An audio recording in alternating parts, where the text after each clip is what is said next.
দর্শক, PSL final ম্যাচে বল হাতে আগ্নেয়ঝরা বোলিং করলেন নাহিদ রানা, করলেন অবিশ্বাস্য এক রেকর্ড। হায়দ্রাবাদ কিংসের বিপক্ষে একাই ৭০ রান দিয়ে ৫ উইকেট শিকার করলেন নাহিদ রানা। ফাইনাল ম্যাচে হলেন ম্যাচ সেরা, পেলেন কোটি টাকার পুরস্কার। দর্শক, পিএসএল মাঝপথে দেশে ফিরে গিয়েছিলেন নাহিদ রানা। নিউজিল্যান্ডের বিপক্ষে ওয়ানডে সিরিজ থাকায় তবে আর খেলা হয়নি তার। তবে টি-20 স্কোয়াডে না থাকায় নাহিদ রানাকে আবারও ফিরিয়ে আনলেন পেশাওয়ার জালমির অধিনায়ক বাবর আজম। তবে এদিন ফাইনাল ম্যাচে হায়দ্রাবাদ কিংসের বিপক্ষে খেলতে নেমেছে পেশাওয়ার জালমির। তবে এদিন টস জিতে আগে ব্যাটিং করতে নেমেছে হায়দ্রাবাদ। ব্যাটিং করতে নেমে এদিন শুরু থেকেই বিপাকে পড়েন হায়দ্রাবাদ কিংসের ব্যাটাররা। আগ্নেয়ঝরা বোলিং প্রতিপক্ষ ব্যাটারকে করেছেন নাজেহাল। প্রথম ওভারেই দেখিয়েছেন ভেলকি, মাত্র 2টি রান খরচ করে নিয়েছেন গুটি গুরুত্বপূর্ণ উইকেট।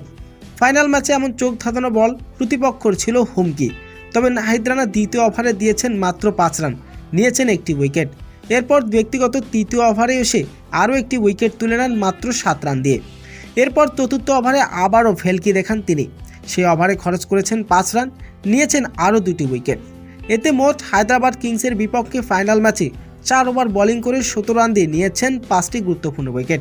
5 উইকেট শিকার করে এদিন হয়েছিলেন ম্যাচ সেরা। পিএসএল এদিন পেয়েছিলেন কোটি টাকার পুরস্কার।